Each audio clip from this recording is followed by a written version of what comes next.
Assalamualaikum dan salam sejahtera. Buletin Pahang, edisi petang 9 Julai bersama saya Syazli Sufi Cik Unit.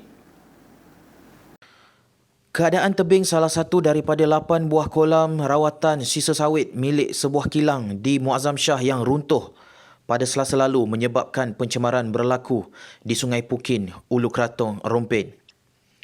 Pencemaran berkenaan turut menyebabkan lebih 11,000 akaun pengguna air di sekitar kawasan berkenaan terjejas. Pegawai Daerah Rompin Tuan Ahmad Nasim Datuk Haji Muhammad Siddiq berkata, kes berkenaan mula dikesan selepas menerima aduan penduduk berhampiran yang melihat air sungai menjadi warna hitam. Okey, kita dah pun mencadangkan supaya pengukuhan pada kolam-kolam fluor ni diperkukuhkan. Dari segi teknikal ni insya-Allah apa-apa yang boleh dilakukan bagi memastikan ia lebih kukuh kita kukuhkan.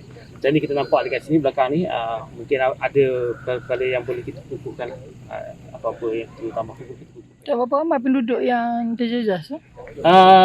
Untuk setakat ni oleh kerana baru satu loji, jadi kita jangkakan hanya lebih kurang 11 lah. 11,000 saja. 11,500 akaun saja yang terlibat.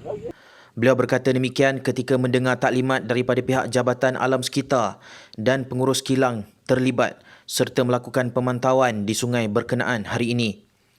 Hadir sama Ahli Dewan Negeri Muazzam Shah Yang Berhormat IR Razali Kasim, Ahli Dewan Negeri Bukit Ibam Yang Berhormat Datin Hajah Samsiah Haji Arsyad serta Ketua Cawangan JAS Rompin Muhammad Jamali Abdul Majid. Sementara itu, beliau berkata kerajaan negeri memandang serius isu melibatkan alam sekitar, terutamanya kelestarian sungai. Pihaknya akan mengenakan denda semaksimum mungkin kepada kilang yang terlibat selain mengadakan perbincangan dengan semua kilang-kilang di sepanjang sungai ini untuk pastikan kejadian seperti ini tidak berulang. Dalam pada itu, beliau berkata tindakan seterusnya serta jumlah kompaun yang bakal dikenakan kepada kilang tersebut masih dalam siasatan. Beliau turut meminta semua penduduk yang terlibat untuk sabar dengan situasi semasa dan pengurusan air Pahang Beliau turut meminta semua penduduk yang terlibat bersabar dengan situasi semasa dan pengurusan air Pahang Berhad PAIP sedang membekalkan air bersih kepada mereka sementara masalah berkenaan selesai sepenuhnya. Semua kaki tangan Jabatan Perhutanan Negeri Pahang JPNP sedia disiasat Suruhanjaya Pencegahan Rasuah Malaysia SPRM jika ada dakwaan mereka terlibat dengan salah guna kuasa dan rasuah berhubung penerokaan serta pencerobohan tanah di Hutan Simpan Kekal HSK Batu Talam Raub. Pengarah Perhutanan Negeri Pahang Yang Hormat Datuk Dr. Muhammad Hizamri Muhammad Yassin berkata, kerjasama sepenuhnya akan diberikan bagi memastikan JPNP sebuah agensi kerajaan yang bersih daripada rasuah. Katanya beliau dan kaki tangan JPNP sedia memberikan kerjasama sepenuhnya kepada SPRM untuk menjalankan kerja siasatan sehingga dapat diselesaikan untuk kebaikan semua kerana isu pencerobohan tanah ini sudah 20 tahun berlaku. Beliau berkata demikian ketika diminta mengulas mengenai dakwaan segelintir pihak wujudnya rasuah di sebalik penerokaan dan pencerobohan tanah di HSK Batu Talam sehingga menyebabkan isu terbabit dibiarkan sehingga lebih 20 tahun.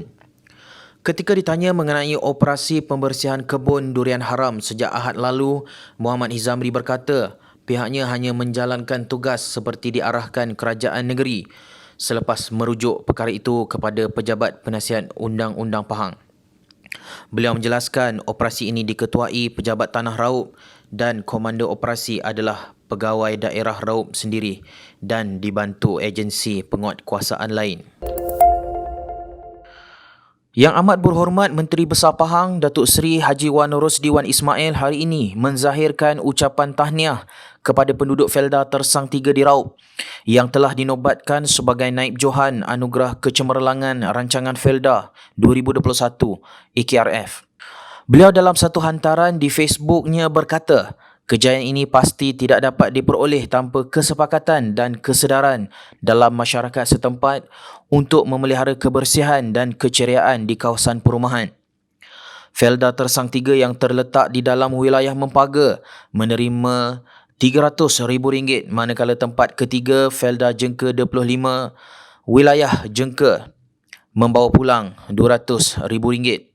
AKRF yang dinaik taraf daripada Anugerah Keceriaan Kampung Felda AKKF dianjurkan sebagai satu inisiatif pemerkasaan komuniti rancangan dengan skop penilaian merangkumi sumber ekonomi, keceriaan rancangan, pencapaian badan-badan rancangan, pendidikan serta infrastruktur.